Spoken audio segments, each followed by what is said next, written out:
Aunque en Venezuela la gente siempre ha salido a protestar para exigir la protección de sus derechos, el 12 de febrero de 2014 se iniciaron unas protestas que hasta ese momento no tenían precedentes en el país. Como nunca antes, las venezolanas y los venezolanos, cansados del dramático deterioro de la calidad de vida en el país, salieron masivamente a protestar contra el régimen de Maduro. Las personas se tomaron las calles para exigir mejoras en la calidad de la educación, los servicios de salud y las condiciones laborales. También denunciaban la falta de independencia de la justicia.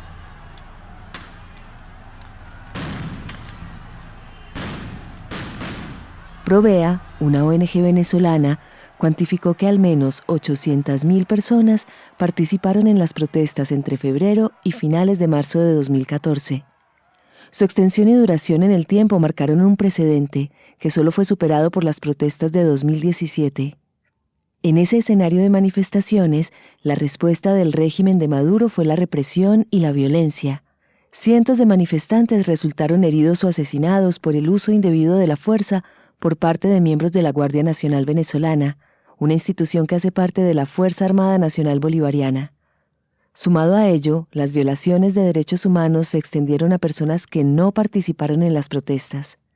Este fue el caso de Moisés Guanches, un joven venezolano que, a pesar de haberse mantenido al margen de las protestas, el 5 de marzo de 2014 terminó sufriendo lesiones serias por parte de la Guardia Nacional. Bueno, los que están heridos, hay uno por herida de bala en el muslo y un perdigón a nivel de pulmón. Otro muchacho también con heridas de perdigones.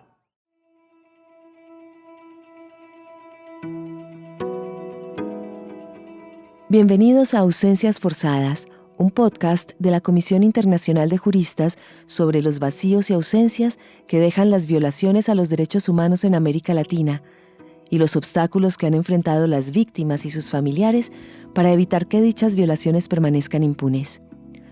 Soy Alejandra Lopera y en el episodio de hoy voy a contarles el caso de Moisés Guanches. Comencemos.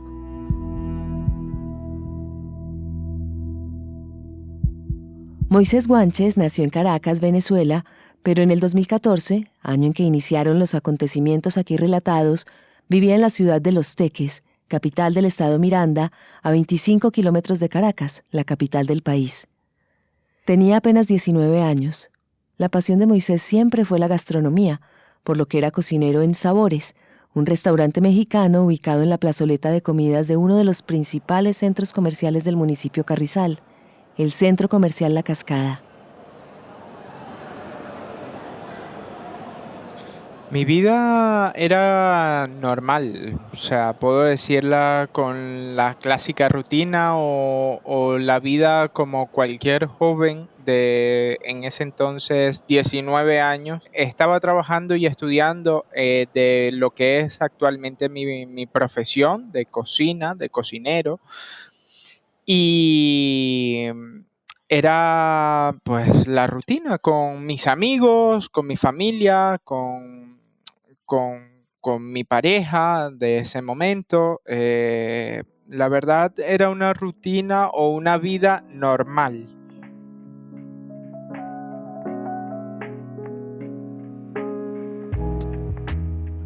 La mañana del domingo 5 de marzo de 2014, Moisés se levantó y se alistó para ir a trabajar. Aunque Moisés no lo sabía, ese día la gente había salido a protestar contra el régimen de Maduro. No era una protesta excepcional, fue una de las tantas protestas que tuvieron lugar a principios de ese año a lo largo y ancho de Venezuela. Al salir de su casa, Moisés solo notó que las opciones para transportarse eran escasas, pero de todas maneras pudo desplazarse a su lugar de trabajo. Al llegar se percató de que no era un día normal y que algo estaba ocurriendo. La verdad que al momento de yo llegar primero en la vía ya se veía de que no era un día normal, de que ya habían protestas, había pasado como se veían indicios de que había pasado alguna manifestación, algunas revueltas por la zona. Habían cauchos quemados, habían trozos de barrincada, de cosas por la vía. Aunque su postura política era contraria al régimen de Maduro y apoyaba las reivindicaciones de las manifestaciones, Prefería no salir por temor a lo que había visto en televisión durante el último mes de protestas, la represión y las hostilidades por parte de la Guardia Nacional Bolivariana contra los manifestantes, que tuvieron como saldo detenciones arbitrarias, personas gravemente heridas y hasta muertos. Sin prever lo mucho que escalaría la situación, Moisés se dispuso a empezar su jornada al interior del centro comercial. Las puertas del centro comercial estaban abiertas en ese momento y yo me dirijo hacia mi trabajo. Siempre pues un poco como, no sé, con una sensación, no sé cómo explicarla, como un poco rara, extraña, porque era de ver todo tan vacío, todo tan solo y no, a su vez no había nada tampoco. O sea, era un silencio perturbador que había en el ambiente.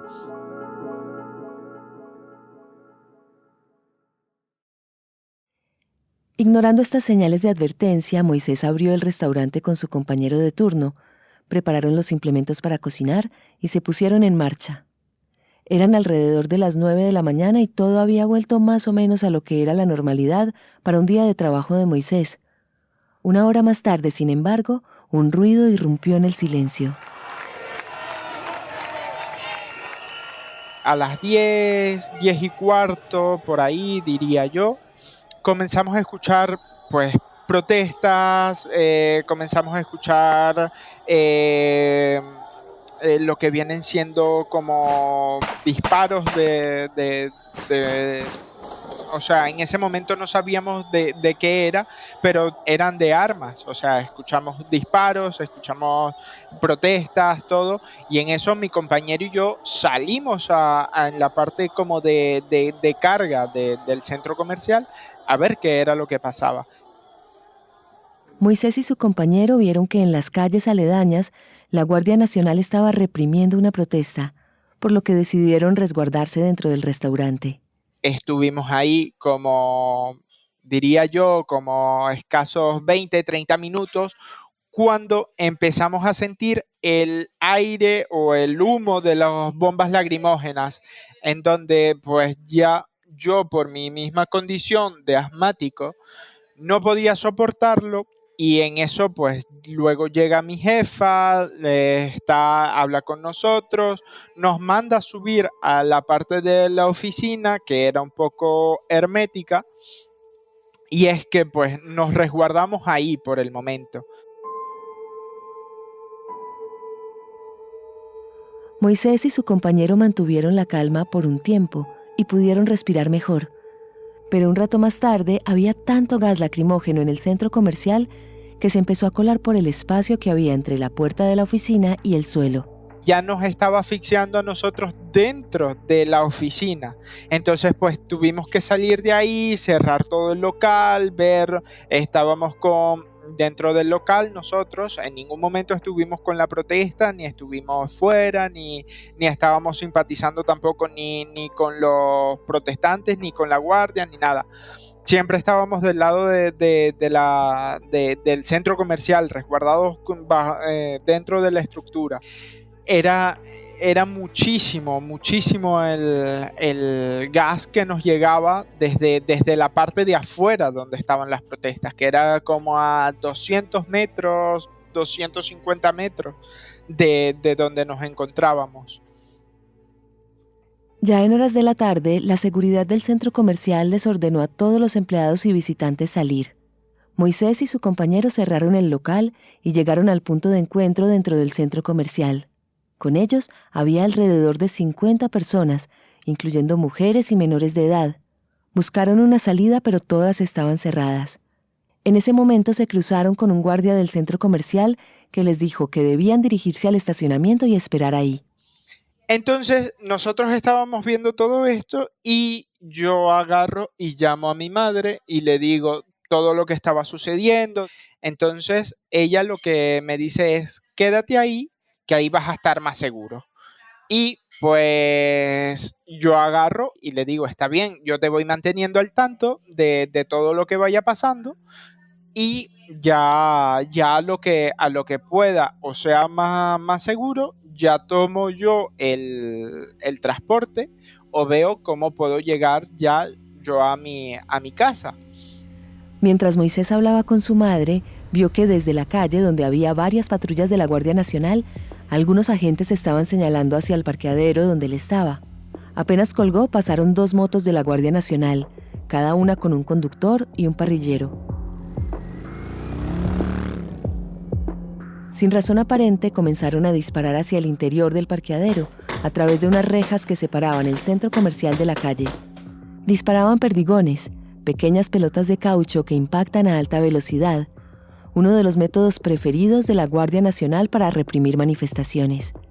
El uso de perdigones, a pesar de que son considerados como armas no letales, puede provocar lesiones graves y hasta llegar a ser mortales.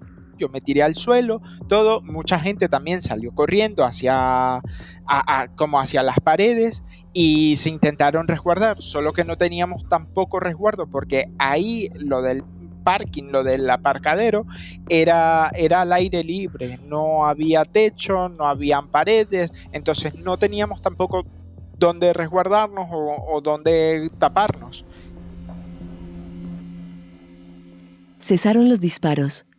Pasaron 5 o 10 minutos de completa incertidumbre.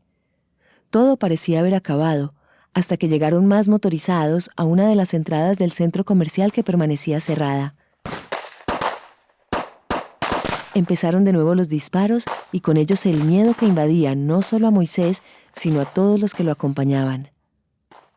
Entonces, ante todo esto, todo el mundo comienza a correr.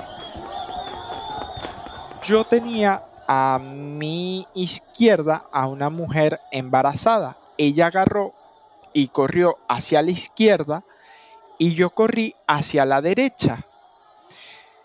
En eso viene una moto y me comienza a disparar. Me dispara como hacia mi rostro. Yo mido 1,75 más o menos, para que tenga una idea, y me dispara a la altura de mi cara. O sea, me quería disparar directamente a la cara. Yo me tapo con mi brazo izquierdo y me impacta uno de los perdigones como en el antebrazo. Pues yo sigo corriendo y viene una segunda moto donde comienza a dispararme también y me impactan los perdigones en mi glúteo izquierdo y pues intentan cortarme el paso, siguen entrando todas las motos y yo estoy corriendo y caigo e intento correr, pero me tropiezo porque no es una zona donde la gente pueda caminar, porque no hay zona de paso, sino es nada más para decoración, y me tropiezo y me caigo. En eso pues me rodean toda la Guardia Nacional. 2 de ellos me levantan, uno por cada lado, me golpean a la altura de las costillas y me llevan ante el primer guardia que me disparó, que fue el que me intentó disparar hacia la cara, ¿no? Que fue también el mismo que me dispara y me da en la parte del glúteo. Y de manera pues irónica y todo, me apunta a lo que viene siendo la parte de los testículos y me dispara. Pero el disparo fue a menos de 60 centímetros, fue a quemarropa. Yo pues tuve el reflejo de girarme hacia la izquierda y me impactó, fue en la pierna, en donde pues me generó obviamente pues una herida, comienzo yo a desangrarme y ellos pues inmediatamente lo que me hacen es me montan en una moto y yo quedo entre el que iba manejando la moto, me sientan a mí y atrás se monta otro guardia nacional, del cual se sacó la pistola, la de munición real, y me apunta a la cabeza y me dice: si te mueves te mato, no me importa matarte aquí mismo. Sin dejar de encañonarlo, los guardias nacionales le ordenaron que pusiera las manos en la cabeza. Al mismo tiempo querían obligar a los de seguridad del centro comercial a que les abrieran la puerta más cercana para llevárselo en la moto. Uno de ellos les dijo que no tenía el permiso de abrir las puertas, así que sus captores lo bajaron de la moto y, a pesar de sus heridas, lo hicieron trotar 20 metros hasta donde estaba una entrada, la cual forzaron para poder llevarlo al centro de operaciones que habían armado improvisadamente en la calle. Allí lo esposaron y lo tuvieron parado en la calle durante unos 15 minutos. Fotos tomadas por testigos muestran a Moisés de pie, junto a los guardias nacionales y sus patrullas, con un grueso chorro de sangre bajándole por su pantalón gris claro, desde la ingle hasta el tobillo. Se estaba desangrando.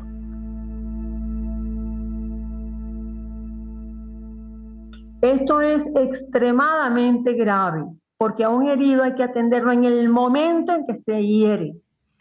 Ella es Maricel Gallardo, médica y cirujana oncóloga que durante las protestas atendió a varios heridos en el Hospital Victorino Santaella de Los Teques.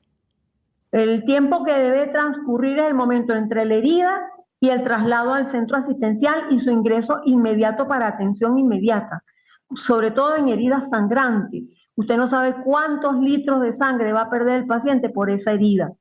Esa vena que ellos lesionaron es una vena muy importante. La vena safena interna transporta una enorme cantidad de sangre de los miembros inferiores, de las piernas. Moisés, al notar la cantidad de sangre que estaba perdiendo, decidió que lo mejor era quedarse quieto. No intento yo huir, no intento nada, porque pues también ya tenía la herida de la pierna. Entonces, pues en medio también de toda la situación, ya yo decía, si yo me pongo a correr, creo que sufriría más daño, no sé qué tanto daño tengo yo en la pierna y realmente no me veía yo, no me vi yo la magnitud del daño que yo tenía en la pierna, pero sí lo sentía. Y yo decía, si yo me muevo mucho, me voy a hacer más daño. Entonces, ya aquí prefiero estar aquí y por lo menos la gente me puede ver o puede ver qué va a pasar conmigo. Viéndolo allí parado, los guardias nacionales se reían de él.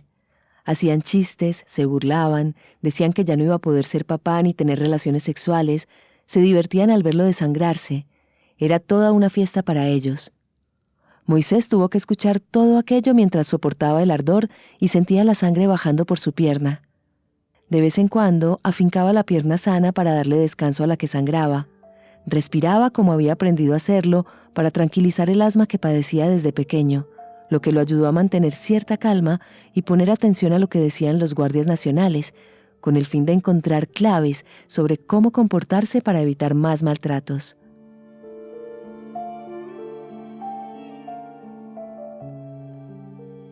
Pasados 15 minutos llegó el oficial a cargo a preguntarles a sus subalternos qué había pasado con ese joven que sangraba parado en la mitad de la calle, que por qué estaba así. Lo que se les ocurrió responderle fue que Moisés se había tropezado y que él mismo se había hecho esas heridas. El oficial a cargo entonces les ordenó que lo llevaran al hospital. 5 minutos después, todavía esposado, Moisés iba montado en una camioneta con 3 guardias nacionales, el conductor, el copiloto y quien hacía de escolta en el asiento de atrás. El que iba en la parte de atrás conmigo me despojó de pues mi cartera, me quitó mis teléfonos celulares, me quitó una cadena, me quitó dinero que llevaba encima. Estaban agrediéndome verbalmente en cuanto de que pues me iban a cortar una pierna, que conocían a personas en el hospital que iban a decirles que me cortaran la pierna, que me iban a meter un palo por el culo, que me iban a violar. Moisés permaneció en silencio. Su mutismo era su mecanismo de defensa para sobrevivir y llegar al hospital, pero le quedaban muy pocas fuerzas. Faltaban unos 2 kilómetros y poco a poco comenzó a sentir cómo sus párpados se le cerraban e iba cayendo en una somnolencia que debió combatir durante el trayecto. Sí tenía ya esa sensación y el guardia nacional que iba atrás conmigo me dice, si te quedas dormido, te dejamos aquí tirado en una zanja. Entonces, pues fue escuchar esas palabras, volver a repetir el sobrevivir y fue como, pues, terminar de llegar al hospital, ¿no?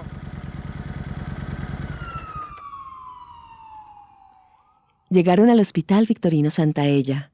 Los guardias nacionales lo bajaron de la camioneta y aunque el personal médico y camilleros se acercaron para recibirlo, los guardias los apartaron y obligaron a Moisés a trotar, una vez más, hasta el área de cirugía menor, donde lo recibieron las manos de la doctora Maricel Gallardo. Al muchacho lo traían colgado por las axilas 2 hombres.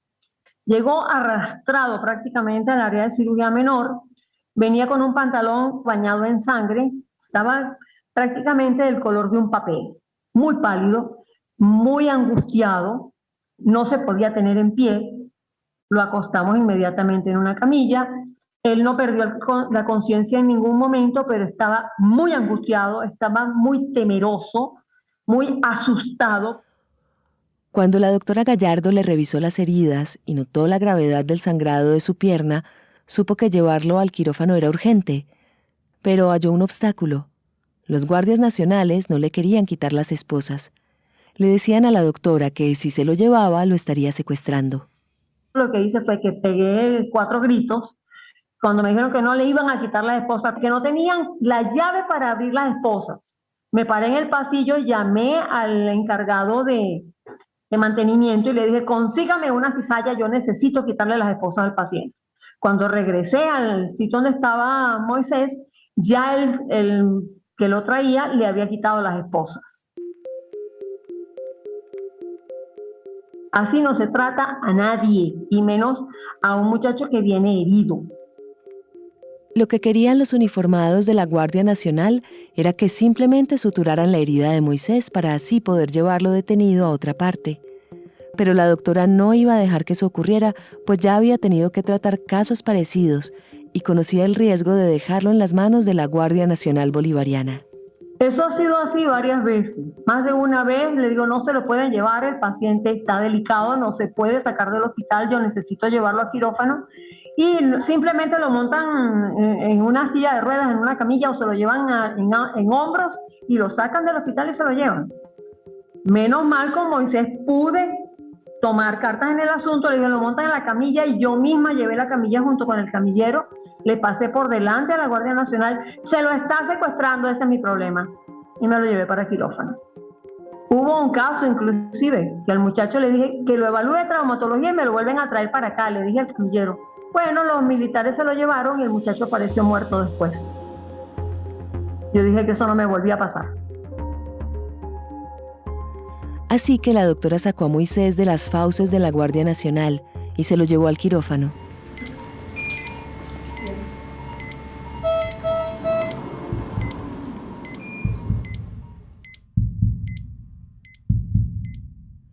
En el quirófano, a Moisés le extrajeron 5 perdigones de sus heridas, le operaron la vena de su pierna y recibió varias transfusiones de sangre, pues había perdido muchísima.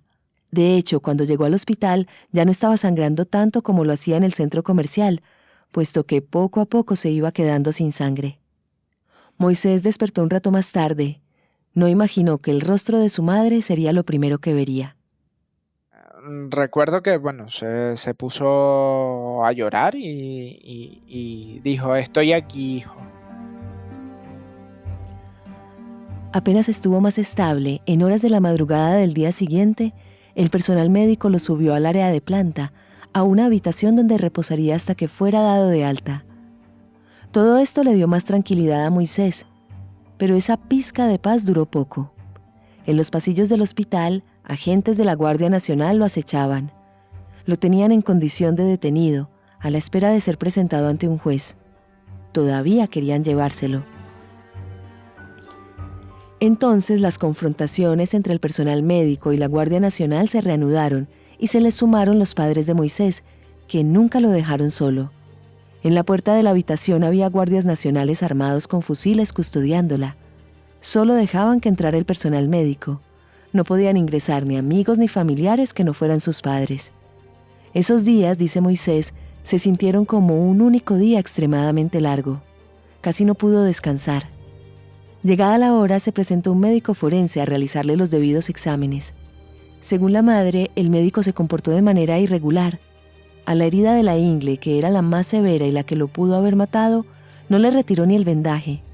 Esa revisión era importante, considerando que 2 días después del ataque, Moisés, que seguía en calidad de detenido, tuvo que enfrentarse a la justicia. Todavía retenido en la habitación del hospital, tuvo lugar la audiencia de presentación en flagrancia, en la que una jueza evaluó si había evidencia suficiente para que se iniciara un proceso judicial contra Moisés por, supuestamente, haber cometido unos delitos que la Guardia Nacional le estaba atribuyendo. Sin ningún tipo de evidencia, a Moisés la Guardia Nacional lo estaba acusando de robar 2 motos, tener 30 metros de alambre de púas, 19 bombas Molotov y 2 miguelitos, que son unas púas metálicas usadas para frenar vehículos perforando los neumáticos. También decían que había desacatado la ley, obstruido el tránsito y hostigado al orden público. José Bernardo Guevara, su abogado, profundiza al respecto. A Moisés no se le consiguió absolutamente nada, pero nada, sobre que estuviera él portando para el momento de la detención, sino que, digamos, en el momento que se realizó la actuación, se dejó constancia de estos elementos que supuestamente podrían haber sido utilizados por él para, digamos, convertir esa manifestación en una manifestación violenta. Lo cierto es que era algo absolutamente, digamos, sin sustento. De todo esto intentaron sembrar evidencias. La jueza escuchó a las partes y se pronunció. Libertad plena para Moisés. La decisión de dejarlo en libertad sorprendió porque en Venezuela, desde hace varios años, la independencia judicial es mínima. Los jueces no deciden como lo dicta el derecho, deciden como lo pide el poder.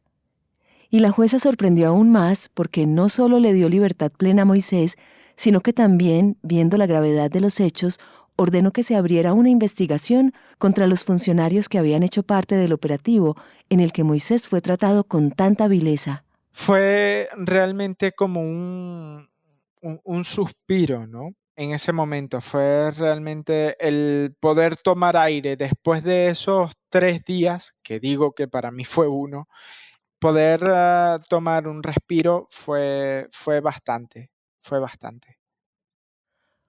Moisés quedó en libertad sin cargos el 7 de marzo de 2014, 2 días después del crimen cometido en su contra por la Guardia Nacional. Por fin pudo reencontrarse con sus seres queridos.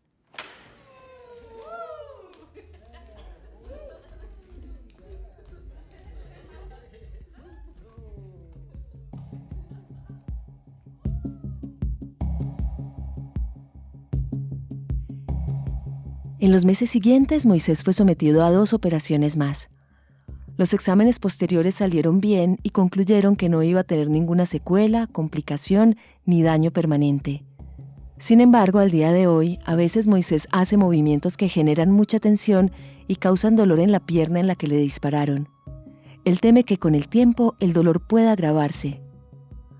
Además de las consecuencias físicas, Moisés ha tenido que enfrentar las secuelas psicológicas que le dejó el ataque de la Guardia Nacional: paranoia, persecución, pesadillas, problemas para conciliar el sueño, problemas que experimentan personas que han sido víctimas de experiencias traumáticas. Me sentía perseguido y visto en todo momento.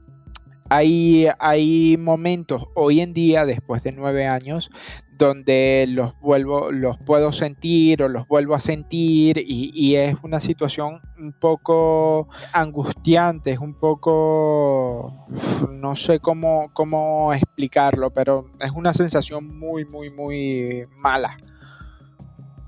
A pesar de las secuelas, Moisés quería regresar a su vida normal, a trabajar, a estar con sus amigos, su familia, a seguir siendo la persona de siempre. Ya estaba recuperándose de la 3ª operación, lo que le permitiría estabilizar su vida, cuando comenzó a recibir unas llamadas inesperadas.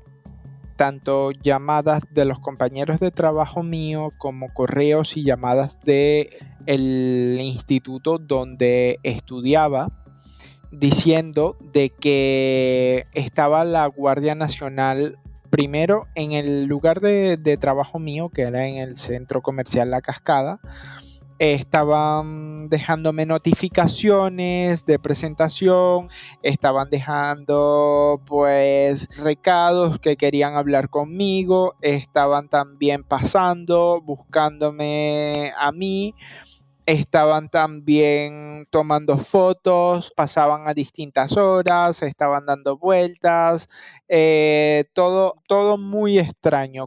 Cuando ellos primero tenían una investigación abierta por los daños y las agresiones que habían tenido en contra mía.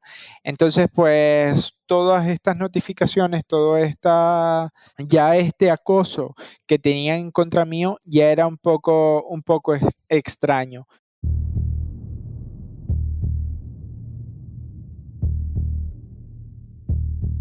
Además de presentarse en los lugares donde Moisés estudiaba y trabajaba, la Guardia Nacional estuvo siguiendo a su jefa, compañeros y conocidos.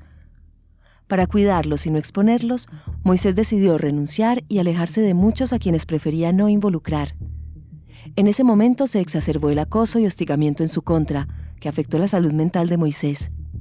Era agarrar y estar en un estado constante de estrés en donde no podía salir yo solo, no podía estar yo mucho tiempo en un sitio, no podía pasarme yo por el lugar de trabajo, no pude yo continuar con los estudios, no podía agarrar y por lo menos reunirme tranquilamente con mis amigos.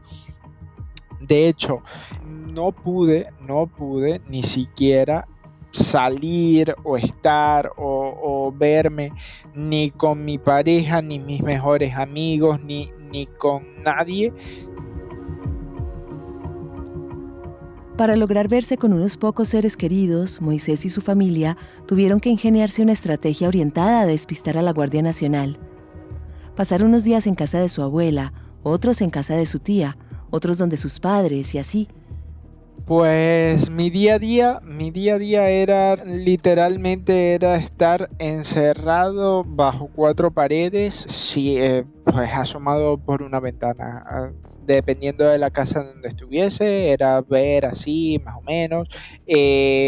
Utilizaba los teléfonos rara vez porque pues también había miedo, había pues temor a que me estuviesen escuchando, que estuviesen pues intervenidas las comunicaciones. La verdad que era caótico. Al mismo tiempo que Moisés comenzaba a acostumbrarse a las intimidaciones, la Fiscalía iniciaba las investigaciones sobre la responsabilidad de los guardias nacionales en el ataque contra Moisés. La Guardia Nacional no colaboraba con la entrega de la información requerida por la Fiscalía, y algunas de las pruebas, como la ropa ensangrentada que llevaba Moisés y su mochila de trabajo, no aparecían. Los guardias nacionales se las llevaron y no se supo dónde quedaron. De los 5 perdigones que fueron extraídos de las heridas de Moisés, solo figuran 3 en el acta del examen médico forense. Desde el comienzo la investigación fue lenta y estuvo marcada por obstáculos y vacíos, por lo que no avanzaría sustancialmente durante mucho tiempo. Mientras tanto, la Guardia Nacional seguía hostigándolo. En noviembre de 2014, la situación llegó al límite. Me interceptó un jeep de la Guardia Nacional y se bajaron 4 funcionarios apuntándome a mí. O sea, yo iba solo en el carro, iba a buscar a mi abuela y se bajaron apuntándome y me bajaron del carro. Me pusieron boca abajo contra el suelo y lo que les escuché hablar y decir era que si me mataban, que si me llevaban, que si me mataban ahí, me dejaban tirado y ya, y se iban. Al momento de que yo estoy en el suelo y todo, y ellos pues estaban hablando qué era lo que iban a decidir conmigo, venían 2 motorizados de Poli Miranda, cosa que al verlos ellos se montaron en el Jeep de la Guardia Nacional y se fueron, dejándome a mí tirado en el suelo. Gracias a Dios no me pasó nada. A Moisés lo salvó el hecho de que en ese momento tenía protección de la policía del estado Miranda, que pasaba 3 o 4 veces al día por su domicilio para ver si estaba bien. Moisés consiguió esta protección a través del Ministerio Público, que la ordenó en su favor después de que él denunciara que lo estaban acosando y persiguiendo. Después de ese suceso, los abogados de Moisés, con apoyo del Centro de Derechos Humanos de la Universidad Católica Andrés Bello, cambiaron la estrategia. Las medidas de protección debían ser más estrictas. Tenía que estarme mudando de una casa a otra, tenía que andarme moviendo de una casa a otra para que no me pudieran localizar, para que no me pudieran rastrear. No podía llamar, no tenía teléfonos móviles, no tenía pues dónde contactarme, no tenía nada, sino simplemente llevaba mi mochila con mi ropa y ya. O sea, ya había un carro afuera esperándome, me llevaban a una casa, me decían, vas a pasar aquí 7, 8 horas, así, puedes descansar, puedes dormir, puedes ver la tele, lo que tú quieras. Luego van a venir otro carro, te va a venir a buscar y te va a llevar a otra casa. Allá vas a pasar a lo mejor 12 horas, un día, a lo mejor, va otro carro y así. Así sucesivamente fue por un mes y unos días, hasta que pues se decidió mi salida definitiva de Venezuela.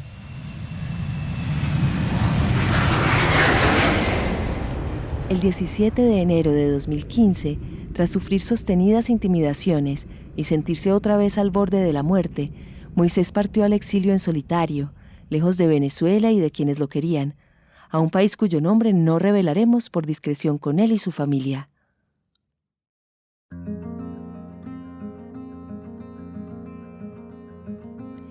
En su éxodo, Moisés comenzó una nueva vida casi desde cero. Debió buscar asilo político, conseguir trabajo, hogar, nuevos amigos, quehaceres y aprender una nueva lengua. En el periodo de adaptación tuvo apoyo de organizaciones como Amnistía Internacional y el Centro de Derechos Humanos de la Universidad Católica Andrés Bello, que no lo dejaron solo. Un par de años después, en 2017, ya habiendo encontrado una estabilidad y en proceso de reconstruir su vida, lo sorprendió la noticia de que la investigación de su caso, que llevaba 3 largos años y estaba en manos de la Fiscalía, había culminado.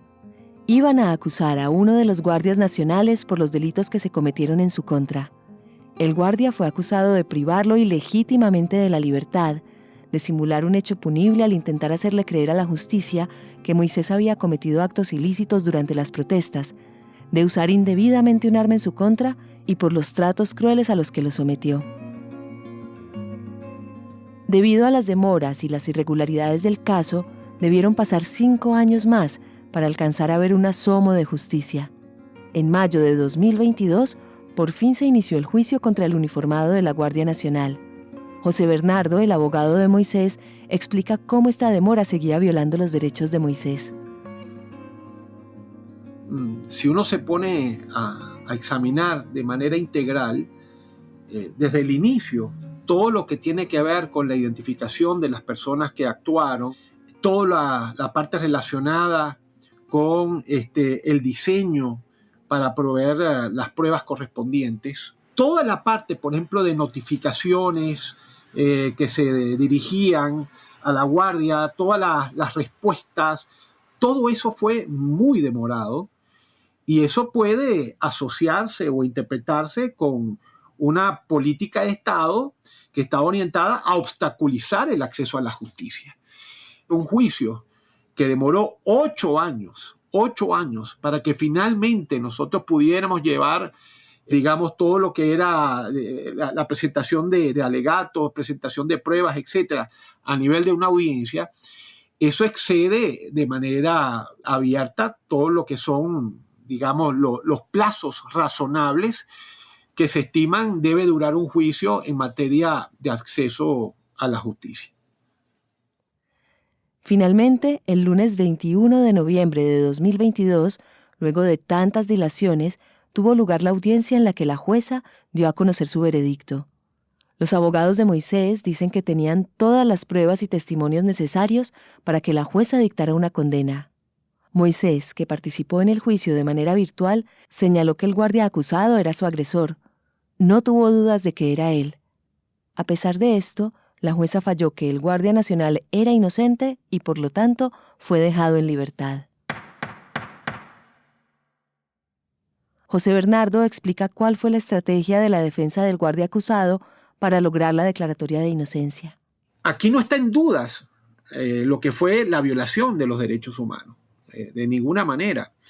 Acá lo que se discute, y al menos así lo presenta la defensa, es que ellos consideran que la persona que está siendo objeto de acusación no fue la que disparó.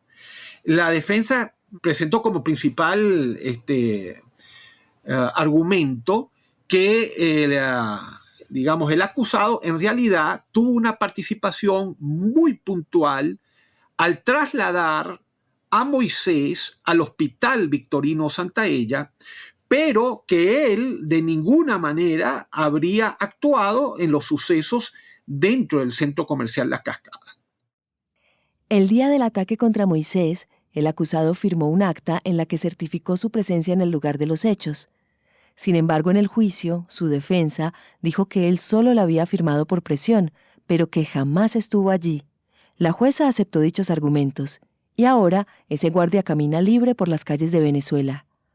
Pese a todo esto, a la frustración y el desgaste que el proceso legal implicó, Moisés se ha mantenido firme en su lucha con la esperanza de que nadie más tenga que vivir lo que vivió él.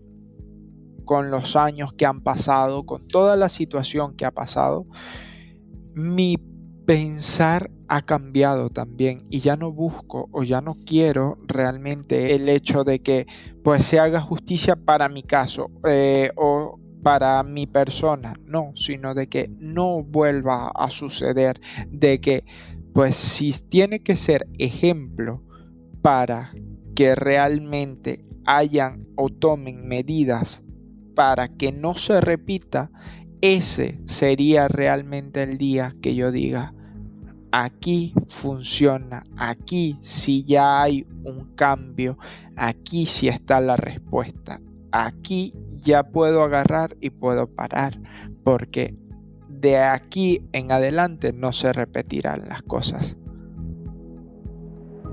Sin embargo, y a pesar de lo difícil que es para las víctimas confiar en el sistema judicial nacional, Moisés y sus abogados apelaron la decisión y están a la espera de ver si la Corte de Apelaciones subsana lo que para ellos fue un grave error del Tribunal de Primera Instancia. Moisés no descarta ir aún más lejos y someter su caso a la justicia internacional si las circunstancias lo exigen.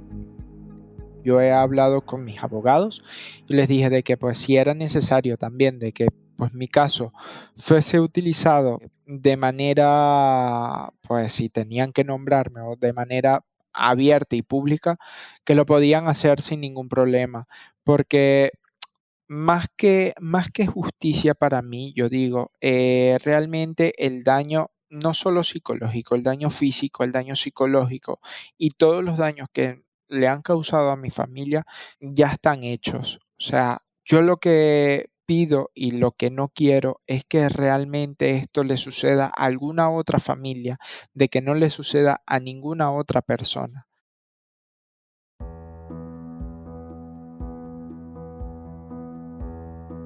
Hoy en día, aunque Moisés extraña Venezuela y desearía poder regresar, está empeñado en reconstruir su vida. Al principio, el odio y el resentimiento contra los guardias nacionales lo paralizaban y no le permitían dejar el pasado atrás. Pero ahora, aunque no se atreve a decir que ha perdonado, se siente diferente. Porque todas esas energías, todos esos sentimientos, todo eso es llevarme también a ese estado en donde pues sería un no progreso, sería un no avance, sería quedarme estancado, sería quedarme en el pasado, en ese resentimiento tóxico en donde pues me voy consumiendo yo por dentro y la otra persona no va a cambiar, no lo van a modificar y no va a haber ningún cambio. En los últimos años, Moisés ha seguido formándose para llegar a su sueño de ser chef, y aunque ahora mismo no está ejerciendo su carrera soñada, tiene un proyecto para aplicarla de manera que ayude a quienes necesitan una mano. estoy trabajando en un proyecto para realizar un comedor social en donde pueda colaborar y contribuir con personas, necesitadas, no solamente asilados, refugiados o personas con situación de persecución o violentadas, sino también con personas de bajos recursos o de necesidad. Por encima del dolor y del trauma, es quizás ese sentido de comunidad y amor por la vida lo que a Moisés más lo marcó de todo lo que ha vivido desde que la Guardia Nacional lo atacó. Recuerdo y enseñanza que he vivido en estos últimos 9 años es que realmente hay que amar cada día, hay que disfrutar cada día. Realmente las personas con las que uno comparte, con las que uno vive, con las que uno puede hablar, siempre tienen algo interesante, siempre tienen algo positivo que decir, que hablar, y es siempre buscarle el lado positivo a las cosas. Por más malas que sean, por más complicadas que sean, por más duras que sean, siempre estar bien con uno mismo y buscar siempre el qué hacer y disfrutar cada día, no como si fuese el último, pero disfrutarlo como el único que es eso, disfrutar el día como el único que es. Para que casos como el de Moisés Guanches no vuelvan a ocurrir, la Comisión Internacional de Juristas consideran que es fundamental que el sistema de justicia investigue, juzgue y sancione de manera independiente, imparcial y efectiva a quienes han cometido graves violaciones a los derechos humanos. De igual manera que las autoridades venezolanas garanticen el ejercicio del derecho a la protesta. Para ello se deben tomar medidas que garanticen que el uso de la fuerza respete los estándares internacionales de derechos humanos, que determinan que el uso de la fuerza debe ser excepcional, necesario y proporcional. Por último, también es fundamental que cuerpos militares como la Guardia Nacional no ejerzan funciones de orden público, dado que no están capacitadas ni diseñadas para garantizar la protección y control de civiles en el marco de las protestas sociales o de situaciones de alteración del orden público. Ausencias Forzadas es un podcast creado por la Comisión Internacional de Juristas. Este episodio contó con la participación de Moisés Guanches. Le agradecemos profundamente por compartir sus recuerdos y por su confianza. Los testimonios y la información compartida por José Bernardo Guevara y Alba Martínez, abogados de Moisés Guanches, y de la doctora Maricel Gallardo, quien lo trató el día en que sufrió el ataque, nos ayudaron a construir el relato de este episodio. Les agradecemos por sus historias. Y también al Centro de Derechos Humanos de la Universidad Católica Andrés Bello. Gracias por los elementos de archivo que fueron empleados para ambientar la narración. El trabajo periodístico de este podcast y su diseño sonoro fueron realizados por la No Ficción Agencia. Mi nombre es Alejandra Lopera y les agradezco por acompañarnos en Ausencias Forzadas.